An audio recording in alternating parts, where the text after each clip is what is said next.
Okay, I want to thank everybody for coming out again. And if you had your phone, just go ahead and mute it so we don't have to do this 3 times. Okay, so about 90% of people in the ages of 1 to 4 drown within 100 meters of their home, and 47 drown within 10 meters from their parents. These statistics sound crazy, but they're from SwimSafe 2014, the drowning data that they can record from the obituaries. In China, 1 child dies every 2 days. Vietnam, 32 children die every day. And Thailand, 7 children die from drowning every day. So these are some really high numbers, and that could be easily avoided if we just promoted child swim lessons. The earlier the child is introduced to the water and feel more naturally is done, the more likely they are to feel comfortable in it. The simple activity of lying them in a bathtub at home and having them splash the water. Just some quick things. My sister we have a little niece, she's 3 years old. Before she goes underwater, she blows at her face, causes them to hold their breath, and then she'll stick her underwater and then bring her back up. That kind of teaches her that before she puts her head underwater, she has to be able to hold her breath.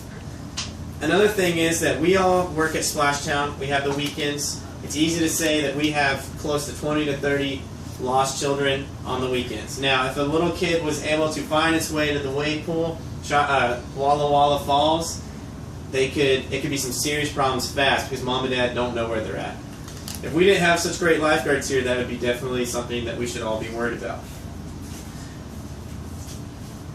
When should my child learn how to swim, you may ask? As soon as your child is capable of independent motion. They are capable of getting into water and drowning. Therefore, swim lessons should begin as soon as 6 months of age as possible. Involuntarily, they will learn how to swim per se. They will be learning roll over, float, or yell for help. So the rollover technique is the babies have belly fat. We all know that from when we were kids. And so when they go on their back, it helps float them by their stomach. So it's just kind of like this. So as soon as they hit the water, they'll go back and they can yell for help. Basic stuff. You can see it all over YouTube, the techniques, all kinds of stuff. It's actually pretty interesting if you look at it. When is the yell for help? History shows that response saves lives because it buys time. For caregivers to realize that the child can float and yell, tragedy occurs when the child can't perform that skill. Once they master the rollover, float, yell for help, they will begin teaching the real swimming. So what it's saying is, as soon as they do the rollover, they're able to hear them, and it gives them more time to react.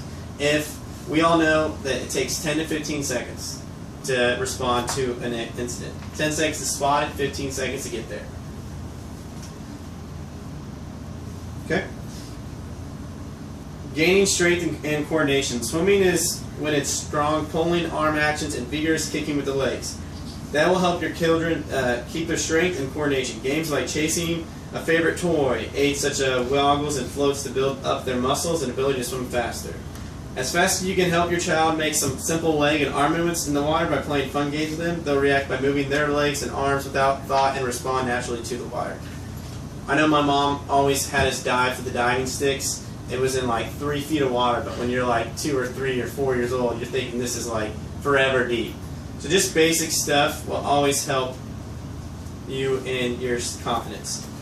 Without the fear of having their face in the water, children will soon start to do all sorts of activities. Jumping in by themselves, diving through hoops, swimming in the bottom of the pool in a moment of a few. It's very important to teach children how to be safe in water. Not only puts your mind at ease, but also helps put everybody else's mind at ease. When you're at the water, you just shouldn't always be thinking about what could happen or what would happen, but you could also be thinking of, I taught my daughter, I taught my son this, and it usually works out from there. As we all know, every parent needs to remain watchful to their children at all times. So it's important to teach your young ones to swim, definitely. It's a wonderful experience with so many benefits. If you haven't done so before, take the plunge together soon. It's really something you don't want to miss out. There is an article on teamunity.com, and it states that when fathers and mothers interact with their kids through the swimming, it doesn't just create the bond, but also creates a trust, and it allows them to do something together on the weekends. It's a wonderful experience for just not everyone, but also the parents as well, and it helps your kid not only become strength and coordination that could be applied to other things in other areas in their teaching and all kinds of stuff. So the sooner the better is always the best thing for when it comes to child safety. And I thank everybody for coming out, and that's the end of the speech.